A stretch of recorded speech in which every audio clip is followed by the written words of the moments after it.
les EBE ou entités biologiques extraterrestres. L'origine des EBE est incertaine.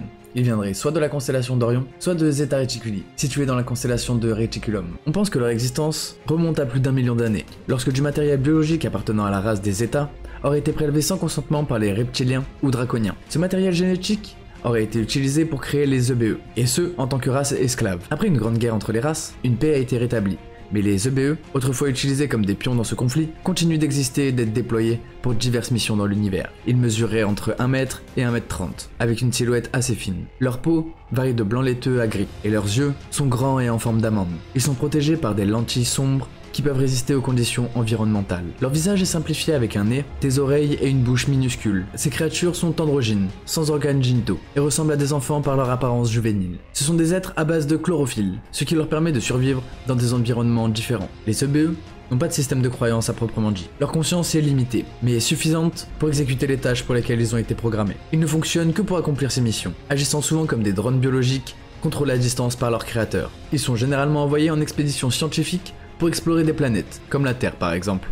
Leurs créateurs restent en toute sécurité à bord de leur vaisseau mère, ou sur leur monde d'origine, tandis que les EBE exécutent les missions. Il est souvent admis qu'ils sont responsables d'enlèvements humains, et ce pour collecter de l'ADN et ou implanter des dispositifs destinés à l'étude à long terme de ces sujets. Ces implants terrestres ont été largement étudiés par les scientifiques, comme le docteur Roger Leir, qui a découvert que ces dispositifs pouvaient émettre des signaux radio, et ils sont également enveloppés d'une matière biologique permettant au corps humain de ne pas les rejeter. Mais si vous souhaitez un épisode un peu plus approfondi sur les implants terrestres, n'hésitez pas à me le dire dans les commentaires. En cas de capture, les EBE peuvent être reliés à leurs programmateurs, qui peuvent alors communiquer à travers eux. Ils obtiendraient ainsi des informations sur leurs ravisseurs, tout en restant discrets. Cela fait donc des EBE une extension directe de l'esprit de leur créateur. Les vaisseaux de reconnaissance utilisés par les EBE sont lancés depuis des vaisseaux mères, beaucoup plus grands, généralement contrôlés par leur créateur. Ces vaisseaux de reconnaissance sont beaucoup plus petits, et sont conçus pour collecter des données durant leur mission d'exploration à court terme. Les EBE possèdent des capacités télépathiques et télékinésiques, leur permettant de se connecter mentalement à leur vaisseau pour naviguer. Leur connexion à leur engin fait d'eux une partie intégrante de l'appareil, optimisant ainsi leur efficacité durant leur mission. Grâce à des améliorations énergétiques programmées dans leur aura, les EBE peuvent ajuster leur fréquence pour devenir invisibles et traverser les murs. Leur manipulation des énergies électromagnétiques leur permettent de se déplacer directement et de mener leurs tâches sans être détectés par des moyens conventionnels. Les grilles proviennent de Zeta Reticuli 2, une étoile située dans la faible constellation de Reticulum. Il y a plusieurs millénaires, un groupe de ces êtres aurait quitté leur planète d'origine pour s'allier à l'Empire d'Orion, un régime interstellaire tyrannique dirigé par des reptiliens malveillants. En rejoignant cette alliance, les grilles se sont livrés à des manipulations génétiques massives, abandonnant leur spiritualité au profit d'une obsession pour la technologie. Au fil du temps, cette dégénérescence les a éloignés de leur origine naturelle, les transformant un peu comme des êtres dénués de toute connexion spirituelle. Beaucoup connaissent les grilles, mais il faut savoir que d'après mes recherches, ils sont divisés en 3 groupes. En premier, nous avons les petits gris, ces êtres mesurant entre 1m20 et 1m50. Leur tête est disproportionnée par rapport à leur corps, qui est lui mince et frêle. Comme on peut s'y attendre, leur peau est grisâtre. Ils ont de grands yeux sombres, en forme d'amande. Mais un point essentiel, c'est l'absence de traits faciaux, qui leur donne un aspect assez inquiétant. Ces êtres sont dépourvus de tout poil, et leur visage est marqué par une expression impassible et froide. Ensuite, nous avons les grands gris, avec une taille variable, environ 1m80 à 2m60. Ces êtres sont plus imposants, leur tête est un peu plus allongée, et il est dit qu'ils ont des yeux géants et globuleux. Toutefois, ils seraient dissimulés derrière des lentilles noires qui les rend encore plus troublants. Leurs membres sont plus longs, mais ils restent minces, renforçant leur apparence presque insectoïde. Et ils ont une peau pâle, ou grisâtre, semblant artificielle, dépourvue de toute vie. Pour finir, nous avons la troisième catégorie, à savoir les très grands gris. Ces entités pourraient mesurer entre 2m70 et 3m60. Contrairement aux deux précédents groupes, leur musculature est très développée, leur donnant une silhouette plus humaine. Toutefois, il est dit que leur visage est encore plus sinistre. Leur peau est gris foncé, marquée par des rides, et leurs yeux, bien qu'étranges et intimidants, sont plus humains, offrant une fenêtre troublante sur leur esprit corrompu. Les gris suivent une idéologie strictement centrée sur le service à soi-même. Ils ne respectent pas le libre arbitre des autres espèces pour satisfaire leurs besoins. Leur quête insatiable de pouvoir et de technologie les aurait éloignés de toute forme de spiritualité, les condamnant ainsi à une existence froide et calculatrice. Ils ont une obsession pour la survie de leur espèce, au détriment des autres, les rendant incapables d'empathie ou de tout remords. Les petits gris représentent la majorité de cette race déchue. Ils auraient perdu leur connexion à l'esprit en raison de siècles de consanguinité, de clonage et de dépendance à la technologie. Désespérés de retrouver cette connexion spirituelle, ils se sont tournés vers des manipulations génétiques pour sauver leur espèce qui serait en voie d'extinction. Alliés aux forces reptiliennes de l'Empire Orion, ils mènent des missions de collecte d'ADN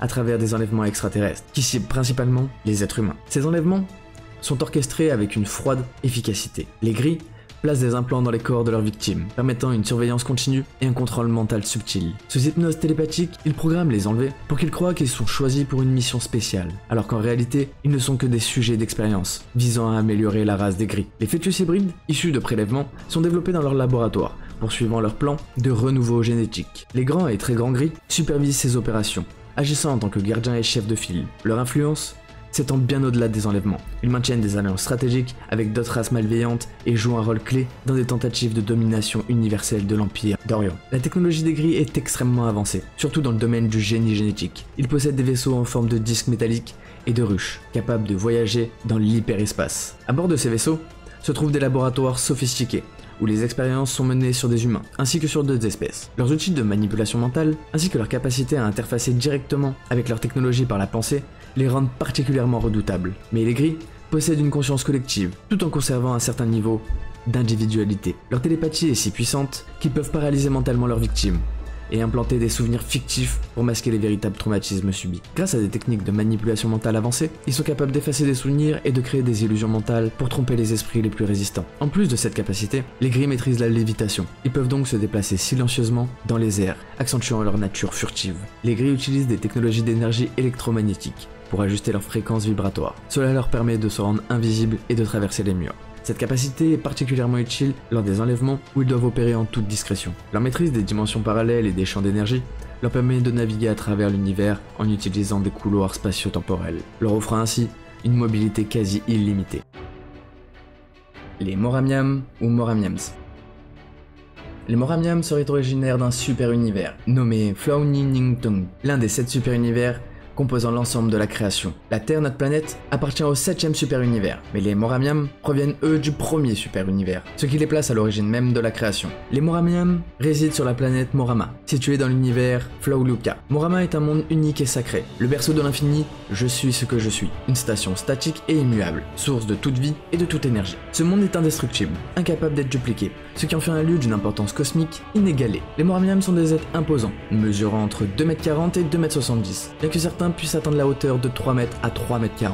Leur apparence est marquée par des têtes extraordinairement longues et allongées, conçues pour abriter un cerveau d'une capacité intellectuelle et spirituelle exceptionnelle. Leurs grands yeux en forme d'amande, expressifs et profonds, semblent refléter les secrets de l'univers. Leurs nez, leurs oreilles et leur bouche sont de taille humaine, mais ils possèdent une caractéristique unique. Ils ont une crête en diamant qui s'étend entre leurs sourcils. Ces diamants sont bien plus qu'un simple ornement. Ils vibrent et se déploient lorsque les Moramian communiquent télépathiquement, témoignant de leur lien profond avec les énergies cosmiques. Les Moramian initiés portent des robes argentées, symbolisant leur rôle de guide spirituel, tandis que les Moramian du royaume portent des robes d'une couleur spécifique ou multicolore, tissées à partir de cellules solaires. Ces robes ne seraient pas seulement esthétiques, elles joueraient un rôle crucial dans leur interaction avec l'univers, comme nous le verrons un peu plus tard. Les Moramian sont donc des gardiens des enseignements de l'infini je suis ce que je suis, le concept fondamental de l'âme unique de Dieu et de la création. Ce système de croyance est centré sur la reconnaissance de la conscience divine, en tant qu'entité unique qui se serait fragmentée pour expérimenter l'amour sous toutes ses formes. Les Moramian transmettent cette sagesse à travers les flammes de la connaissance et de la sagesse. Ce sont des énergies divines encodés dans la lumière et le feu. Ces enseignements sont diffusés par des prêtres et des prêtresses à travers tout l'univers pour guider les jeunes civilisations sur les voies de l'illumination. La philosophie des Moramian repose sur 3 principes fondamentaux de la pensée créationnelle. Premièrement, la pensée, l'idée originelle ou intention divine.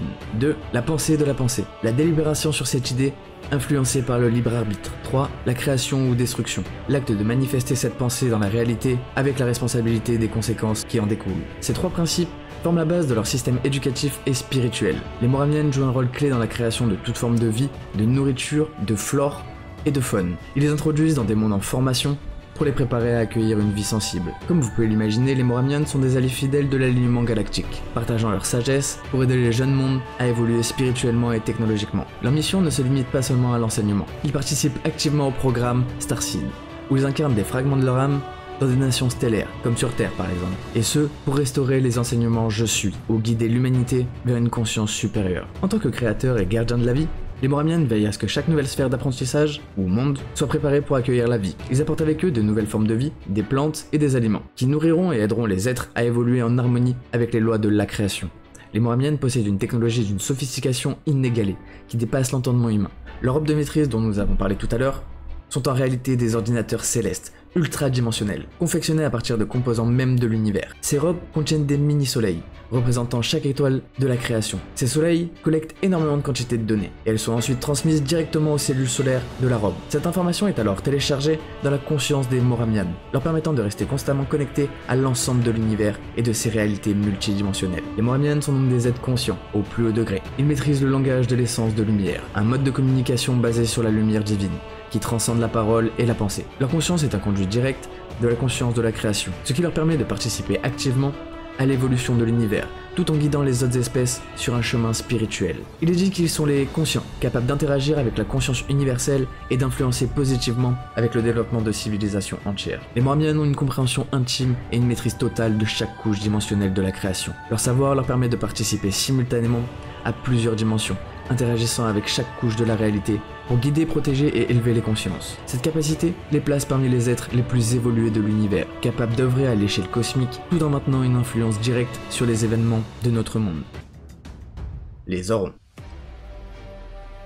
Les Zorons seraient originaires de la constellation d'Orion, une région de l'espace souvent associée à d'autres races extraterrestres technologiquement avancées. Leur histoire est marquée par des manipulations génétiques, qui a façonné leur apparence actuelle. Mais qu'ils soient issus d'une lignée ancienne, leur évolution a été influencée par des hybridations avec d'autres races telles que les gris, les insectoïdes ou même les reptiles. Cela fait donc d'eux une race unique, capable d'exploiter des capacités biologiques diverses. Les Zorons mesurent généralement entre 1m80 et 2m10 de hauteur. La majorité d'entre eux sont des femmes, et leur société est principalement dirigée par un matriarcat. Leur peau est foncée, et leur morphologie présente des têtes arrondies, mais plus petites que celles des gris. Ils ont des membres assez longs et articulés de manière inhabituelle, avec des doigts fins et agiles. Leur apparence pourrait suggérer un mélange complexe d'influences génétiques, combinant des traits insectoïdes, reptiliens et ceux des gris. Leurs grands yeux bulbeux, semblables à ceux des gris, sont équipés de lentilles nictitantes, qui leur permet de voir à travers différentes réalités interdimensionnelles, mais aussi de se protéger des lumières vives. Elles fonctionnent un peu comme des lunettes de soleil naturelles. Leurs yeux peuvent émettre une lueur rouge ou orangée, notamment lorsqu'ils activent leur vision nocturne ou scrutent d'autres dimensions. Les Zorons n'ont qu'une seule croyance: le service de soi. Contrairement aux autres races qui cherchent l'illumination spirituelle ou le progrès collectif, les Zorons agissent uniquement en fonction de leur intérêt personnel. Leur société est donc axée sur le gain de pouvoir et la survie à tout prix, sans égard pour les conséquences de leurs actions sur les autres espèces. Comme beaucoup d'autres races aux intentions discutables, les Zorons pratiquent des enlèvements humains pour des expériences génétiques, mais ils le feraient de manière astucieuse. Ils manipuleraient des individus en leur faisant croire qu'ils sont spéciaux ou élus, les soumettant ainsi à leur volonté. L'objectif ultime de ces enlèvements est l'hybridation entre les Zorons et les humains. Les Zorons considéraient l'ADN humain comme précieuse, notamment en raison de ses capacités d'ascension et de sa connexion spirituelle à la source, des qualités qu'ils ont perdues au fil du temps. L'ironie est que par ces processus d'hybridation, les Zorons pourraient eux-mêmes évoluer vers une race plus éclairée, acquérant des caractéristiques qu'ils avaient initialement perdues. Et en étudiant les hybrides qu'ils créaient, ils espèrent comprendre et intégrer à nouveau les qualités spirituelles qu'ils avaient autrefois négligées. La technologie des Zorons est extrêmement avancée, notamment en matière de génie génétique. Beaucoup de races nous expliquent qu'ils ont plus de 2 millénaires d'avance sur les humains dans ce domaine. Leurs vaisseaux sont des disques métalliques sophistiqués, équipés de laboratoires génétiques complets où ils mèneraient leur expérience. Comme d'autres races, ils utilisent également des implants pour surveiller les humains, participant à leur programme de bio-ingénierie. Ces implants permettent de suivre et d'analyser les données génétiques et psychologiques des individus ciblés. Toutefois, les Zorons ont développé des capacités mentales impressionnantes, notamment pour manipuler leurs cibles. En les regardant directement dans les yeux, ils sont capables de scanner le subconscient à travers une hypnose télépathique, découvrant les peurs de l'individu et les utilisant contre lui pour le contrôler. Cette méthode leur permet également de paralyser leur sujet pendant les processus d'extraction de matériel génétique. Mais ce n'est pas tout, car il est également mentionné que les Zorions possèdent le pouvoir de lévitation, ce qui leur permet de flotter dans les airs, facilitant ainsi leur déplacement en lieu clos ou lors de missions sur Terre. Les Zorons ont également la capacité d'ajuster leur fréquence électromagnétique pour devenir invisibles, ou même pour traverser des obstacles tels que des murs, ce qui est extrêmement perturbant. Ils partagent cette compétence avec d'autres races, comme les EBE et les gris, ce qui leur permet de se déplacer discrètement, même dans des environnements hostiles ou surveillés. Les humains Zeta ou Zeta humains. Les humains Zeta ou Zeta humains viennent de la constellation de Cetus, une grande constellation du ciel astral. Contrairement à d'autres races de Zeta, connues pour leurs intentions controversées, les humains Zeta sont des êtres pacifiques et joyeux. Ils sont dédiés à l'exploration culturelle et l'évolution spirituelle. Leur société se concentre sur l'harmonie, le bonheur et l'interconnexion avec l'univers. Les humains Zeta sont de petite taille, mesurant entre 90 cm et 1,5 m. Leur apparence est marquée par une silhouette mince et une tête bulbeuse. Leurs bras, longs et fins, descendent en dessous de leurs genoux inexistants et terminent par 3 longs doigts et un pouce. Ils ont des ouvertures pour les narines, une petite bouche et de petites dents adaptées à leur alimentation. Toutefois, leurs yeux sont 2 fois plus grands que ceux des êtres humains terrestres, avec une iris de couleur bleue, verte, brune ou violette. Comme d'autres races, ils possèdent des lentilles nictitantes qui couvrent tout l'œil. Elles agissent un peu comme des filtres contre la lumière intense. Ces lentilles sont équivalentes à des lunettes solaires, protégeant leur vision hypersensible et leur offrant une excellente vision, notamment la nuit. Les États humains suivent la loi cosmique de l'un, croyant à l'interconnexion de toute vie à travers l'univers. Ils mettent l'accent sur l'importance du bonheur, du rire et de la joie dans la vie quotidienne, rappelant à ceux qu'ils rencontrent que le bonheur est une priorité essentielle. Leur culture est riche en art et en créativité, et ils se considèrent comme des gardiens de ces expressions culturelles. En tant que membres actifs de l'alignement galactérien, les humains Zeta participent également au programme Starseed. Leur mission principale est de soutenir l'évolution spirituelle et culturelle des jeunes civilisations, y compris la Terre. Ils espèrent un jour participer au Premier Contact, un événement où notre planète rejoindra officiellement la société universelle. Les États humains sont des explorateurs avides, curieux d'étudier, de préserver et de développer des cultures à travers l'univers. Ils partagent volontiers leurs connaissances avec d'autres civilisations, pour les aider à évoluer vers un état de conscience plus élevé. Les humains Zeta utilisent des vaisseaux mers, des vaisseaux de pensée, des vaisseaux spatiaux, des vaisseaux de flotte et des vaisseaux éclaireurs galactériens. Leur technologie est spécifiquement adaptée à leur petite taille et est équipée de super ordinateurs biologiques. Cependant, leur approche unique réside dans la façon dont ils fusionnent leur esprit avec leur vaisseau. Ils créent une copie biologique de leur propre cerveau à l'intérieur de l'engin, et ils unissent leur esprit à cette copie mentale. Cela leur permet de devenir littéralement leur vaisseau, ressentant chaque sensation et chaque manœuvre comme une extension de leur corps. Les humains Zeta sont des êtres de pleine conscience, et possèdent une télépathie avancée qui dépasse les distances normales. Lorsqu'ils communiquent avec d'autres êtres, ils aiment fusionner leur énergie avec celle de leur interlocuteur, pour enrichir l'expérience. Leur esprit fonctionne comme des super ordinateurs, stockant non seulement les événements de leur propre vie, mais aussi l'intégralité de leur civilisation. Ils peuvent accéder à ces informations en un instant, ce qui leur confère une immense sagesse collective. Mais ils sont également des maîtres de la télékinésie, capables de déplacer des objets de toute taille, simplement par la force de leur concentration mentale. Les humains Zeta ont un commandement multidimensionnel. Ils peuvent naviguer à travers plusieurs royaumes et dimensions, ce qui leur permet de maintenir un équilibre parfait entre les différentes réalités dans lesquelles ils opèrent. Leur capacité à ajuster les fréquences les rend invisibles, mais il leur permet également de traverser des objets solides, rendant leur déplacement à travers l'univers presque sans limite.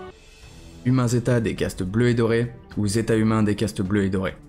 Les humains Zeta des castes bleus et dorés viennent de Zeta Reticuli, une étoile située dans la constellation de Reticulum, une petite et discrète constellation du ciel austral. Connus pour leur nature introspective et réservée, ils se distinguent par leur lien profond avec la nature et leur engagement envers l'harmonie universelle. Ces Zeta androgynes mesurent entre 1m20 et 1m50. Leur apparence est marquée par des têtes bulbeuses mais anguleuses. Ils ont des yeux bridés, dotés de pupilles reptiliennes, ainsi qu'un petit nez et une fine bouche. Leur peau présente des nuances variées de bleu et de doré, parfois combinées pour créer un effet spectaculaire. Bien que leur apparence puisse sembler imposante, ces états sont en réalité assez timides et préfèrent l'introspection. Leur calme et leur réserve en font une des races plus enclins à la réflexion qu'à l'interaction sociale. Les états des castes bleus et dorés suivent la loi cosmique de l'un, valorisant l'harmonie avec la nature et prônant l'amour inconditionnel. Leur spiritualité est centrée sur l'équilibre et l'interconnexion avec tout être. Ils se voient comme des gardiens de l'univers vivant, cherchant à maintenir un état de paix et d'équilibre à travers leurs pratiques quotidiennes. Membres de l'alignement galactérien, ces états contribuent à l'évolution des jeunes mondes, notamment en transmettant leur savoir par télépathie ou en influençant les états de rêve des scientifiques pour résoudre des problèmes complexes. Experts en botanique cosmique, ils possèdent une vaste bibliothèque de connaissances sur la végétation des planètes. Cela leur permet notamment d'aider à la préservation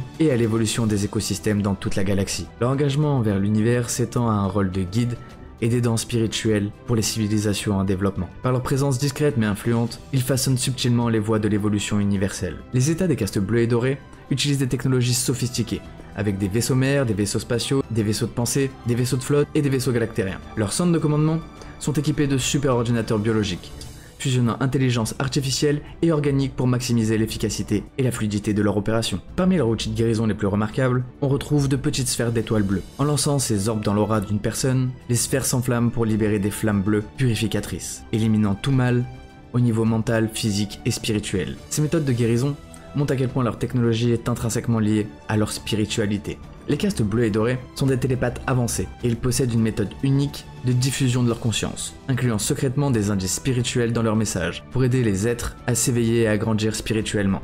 Leur approche subtile guide les autres races vers des niveaux supérieurs de compréhension et de connexion spirituelle, ouvrant des chemins pour l'élévation collective. Maîtres du voyage interdimensionnel, ils sont capables de voyager mentalement à travers diverses dimensions, et ce, pour acquérir de nouvelles connaissances, et apporter cette sagesse à leur communauté et à d'autres civilisations qu'ils aident. Les Zeta Reticuliens ou Zeta Reticulans. Les Zeta Reticuli sont originaires de Zeta Reticuli, une étoile située dans la constellation Reticulum, dans l'un des coins les plus énigmatiques du ciel austral. Il ne faut pas confondre les Zeta Reticuli avec les Zeta Reticuli, que nous verrons dans un prochain épisode, donc n'hésite pas à t'abonner pour ne pas le manquer. Le monde des Zeta Reticuli est un modèle de technologie avancée où l'harmonie entre l'esprit et la matière guide leur civilisation. Les Zeta Reticuli se distinguent par leur taille, ils mesurent environ 1,20 m. Leur corps est mince et léger. Ils se caractérisent par une tête ronde et des mains avec 3 doigts et un pouce supplémentaire. Leurs yeux sont grands, ovales et leur iris présente des couleurs variables comme le bleu, le vert, le marron, le bleu acier ou le violet. Ils possèdent également des lentilles nictitantes qui protègent leurs yeux hypersensibles contre les variations de lumière intenses. Lors de conversations télépathiques, leurs yeux se déplacent subtilement, exprimant des émotions profondes à travers leurs mouvements. Bien que leur apparence puisse sembler indéterminée sur le plan sexuel, ils sont capables de se reproduire en tant que mâle ou femelle, étant classés comme hermaphrodites. Leur biologie, bien que différente, montre une grande adaptabilité à leur environnement. Les Zeta Reticuli suivent la loi cosmique de l'un, croyant que tous les êtres sont reliés à un seul esprit. Ils comprennent que certaines âmes sont éveillées et servent l'univers, tandis que d'autres dorment encore, piégés par l'ego et le service de soi. Cette vision de l'unité leur permet de maintenir une perspective équilibrée dans leur interaction avec les autres races, tout en cherchant à élever la conscience collective. Comme beaucoup de races, les Zeta Reticuli sont des membres actifs de l'alignement galactérien. Leur technologie avancée leur permet de recabler les schémas neuronaux de leurs contactés humains, et ce, pour augmenter leur capacité cérébrale. Grâce à des interfaces neuronales, ces humains peuvent fusionner leur conscience avec des machines ou participer à des missions visant à améliorer la Terre. Les Zeta Reticuli les guident dans la prise de conscience des défis environnementaux, mais ils leur donnent également les outils nécessaires pour agir concrètement. De plus, les Zeta Reticuli conservent des musées terrestres, où sont exposées la vie humaine et extraterrestre, ainsi que des scènes de différentes époques, comme dans un film. Ils stockent également l'ADN de chaque civilisation terrestre passée, dans l'espoir que cette connaissance puisse un jour servir à préserver l'humanité. Ces êtres rappellent également que la Terre est une entité vivante avec une âme. Ils nous avertissent des conséquences de la destruction environnementale causée par la pollution et la négativité humaine. La technologie des Zeta Reticuli est aussi avancée que fascinante. Ils vivent dans des villes de cristal qui lévitent au-dessus du sol, et ce que ce soit à bord de leur planète d'origine ou à bord de leur vaisseau mère. Ces structures sont codées avec la lumière vivante, amplifiant leur perception mentale et facilitant l'accès à des connaissances plus élevées. À l'intérieur de ces villes flottantes, les Zeta Reticuli puissent directement dans des sphères de connaissances et de sagesse du royaume astral. Ils combinent ainsi l'apprentissage spirituel avec la maîtrise technologique, reliant esprit et matière pour l'amélioration universelle. Les Zeta Reticuli sont des êtres de pleine conscience, dotés d'une forte télépathie. Ils utilisent un dispositif neuronal pour renforcer la communication télépathique, leur permettant d'interagir avec des groupes entiers de contactés humains. Ce système prépare les humains à devenir une race télépathique à part entière. Mais les Zeta Reticuli maîtrisent également l'esprit sur la matière, étant capables de léviter, de planer et de contrôler la vitesse par la simple pensée. Ces êtres ont un commandement multi-royaume si avancé qu'ils peuvent voyager dans d'autres dimensions, soit par projection de l'âme, soit grâce à des vaisseaux interdimensionnels. Leur capacité à se déplacer au-delà des limitations spatiales et temporelles leur permet d'explorer les couches les plus profondes de la création. Les Zeta Reticuli.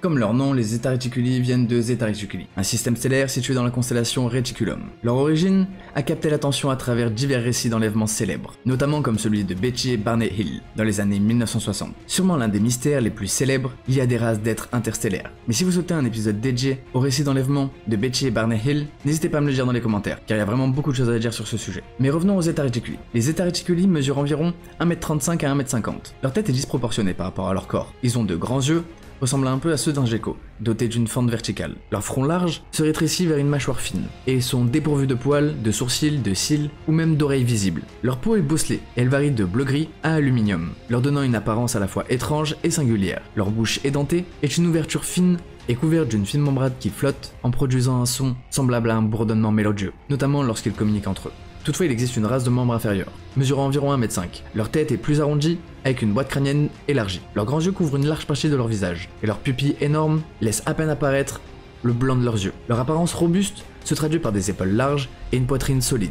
Ils posséderaient au moins 4 doigts trapus et un pouce, mais ils n'ont pas d'ongles, renforçant là encore leur apparence énigmatique. Malheureusement, nous n'avons que très peu d'informations sur le système de croyance des Zeta Reticuli. Leur comportement semble indiquer une culture fortement orientée vers la science et l'exploration. Mais la dimension spirituelle ou religieuse dans leur société reste un mystère. Les Zeta Reticuli sont principalement intéressés par l'étude des humains, cherchant à comprendre en quoi nous leur ressemblons ou quelles sont nos différences sur le plan physique. Ils sont connus pour mener des examens approfondis sur les personnes qu'ils enlèvent. Leur exploration inclut des analyses des yeux, du nez, de la structure osseuse, des pieds et des mains des humains. Ils vérifient également le système nerveux en utilisant des pointes connectées à des fils. Pour la petite anecdote, dans le célèbre cas d'enlèvement de Betty et Barney Hill, les Zeta Reticuli ont réalisé une procédure avec des aiguilles insérées dans le nombril de Betty, notamment pour vérifier une éventuelle grossesse.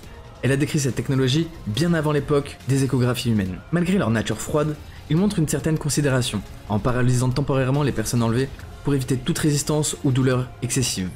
Ils seraient même capables d'atténuer la douleur, en touchant simplement le front de leur sujet. Les Zeta Reticuli utilisent des vaisseaux discoïdales de 18 à 24 mètres de diamètre. Ils sont aplatis en bas et surélevés sur le haut. Ces engins présentent une forme incurvée, avec 2 rangées de fenêtres qui émettent une intense lumière bleue ou blanc. En vol, leur vaisseau brille d'une teinte rouge-orangée éclatante. À l'intérieur, on trouve des salles d'examen, parfaitement équipées pour leur mission scientifique. Les Zeta Reticuli sont des êtres télépathiques, bien que leur capacité varie selon les individus. En fait, il n'est pas clair si leur télépathie est naturelle ou renforcée par un traducteur neuronal. Ils seraient capables d'induire le sommeil chez les humains en levant simplement la main, plongeant leur cible dans un état de somnolence profond. Ils possèdent également la capacité d'effacer les souvenirs d'enlèvement, rendant difficile toute réminiscence des enlèvements pour leurs victimes. Bien qu'il reste des zones d'ombre sur leur nature exacte, il est fort probable que les Zeta Reticuli possèdent des capacités multidimensionnelles.